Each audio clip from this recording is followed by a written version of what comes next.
Mesdames, Messieurs, vous êtes sur RFL Afrique Télévision et c'est un plaisir de vous retrouver sur ces antennes pour un autre numéro du Point de l'économie. On voit cette édition par l'information relative à la nomination de Georges Elombi à la tête de la Banque africaine d'import-export Afreximbank. La décision a été officialisée le 29 juin dernier lors de la 32e Assemblée générale annuelle des actionnaires organisée à Abuja au Nigeria. Il succédera en septembre au professeur Bénédicte Orama qui achèvera une décennie à la tête de l'institution financière panafricaine.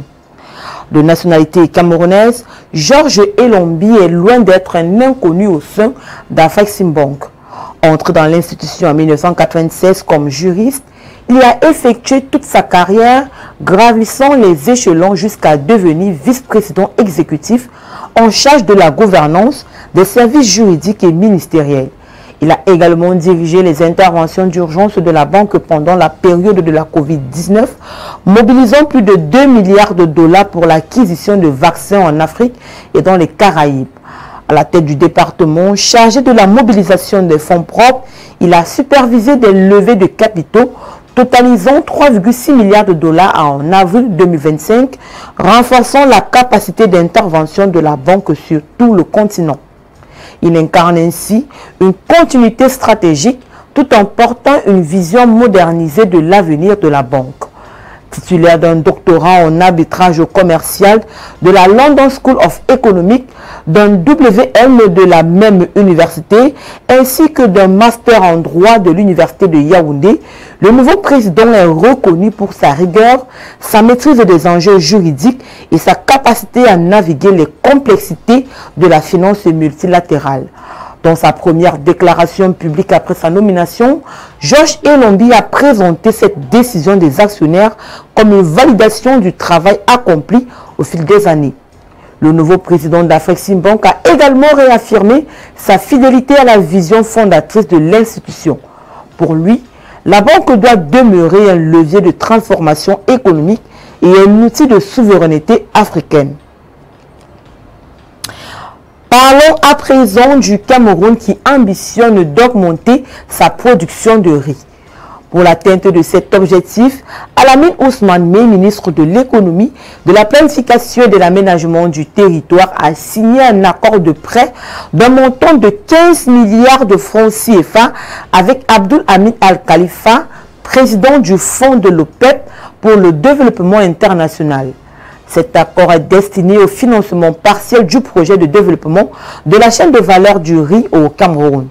D'un coût global de près de 98 milliards de francs CFA, ce projet est cofinancé par la Banque islamique de développement, le Fonds de l'OPEP, la Banque arabe pour le développement économique en Afrique et le Fonds cohésien pour le développement économique arabe.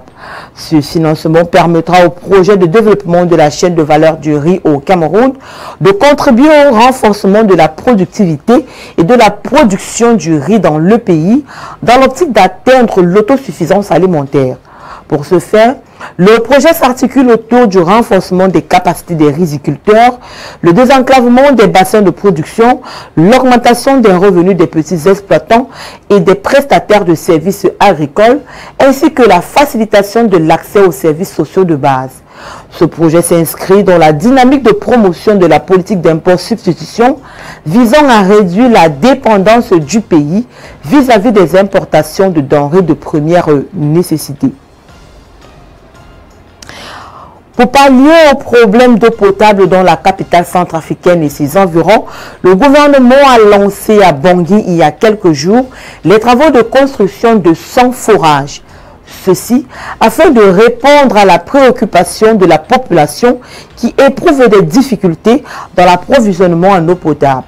Cette initiative menée par le ministère de l'Énergie et des Ressources hydrauliques concerne la capitale et les communes de Bimbo et Begoua. Une initiative saluée par les autorités locales, lesquelles sollicitent davantage de points d'eau. Même si l'initiative est loin de répondre aux besoins de la population, beaucoup pensent qu'elle permettra de réduire les difficultés quotidiennes des populations.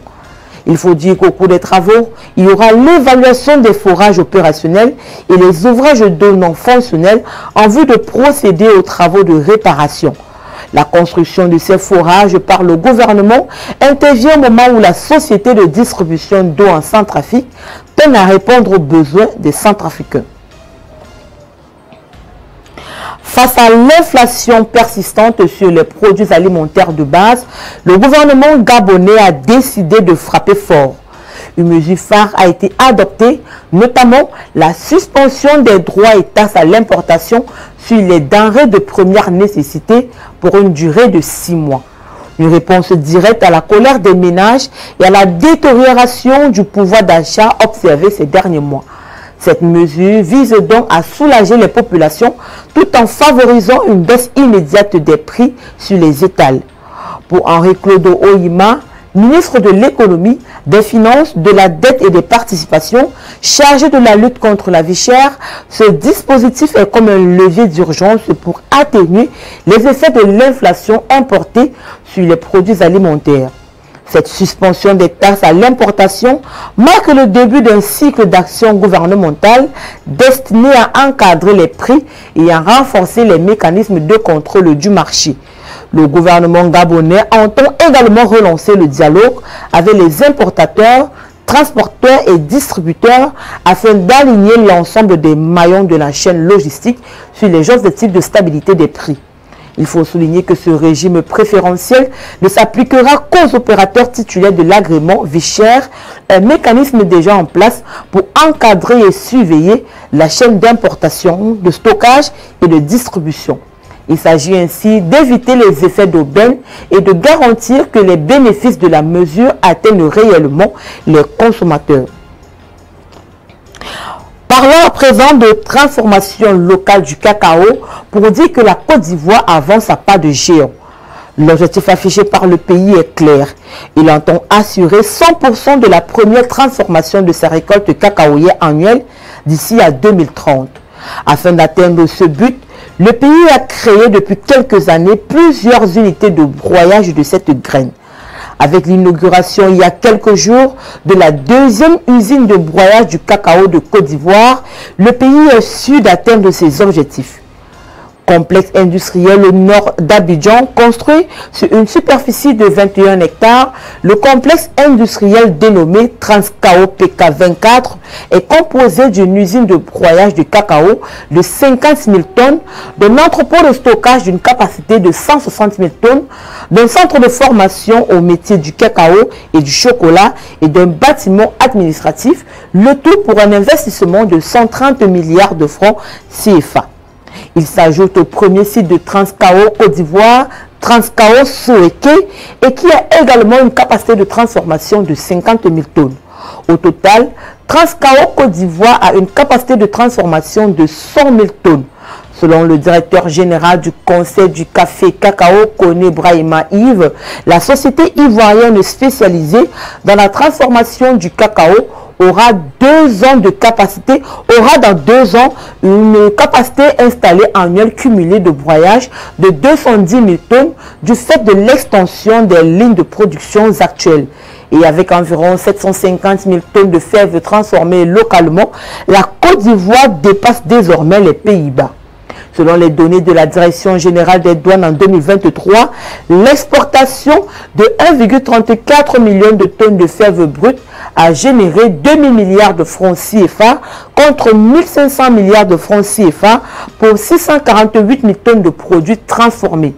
Le différentiel a mis en lumière le potentiel économique de transformation locale accrue.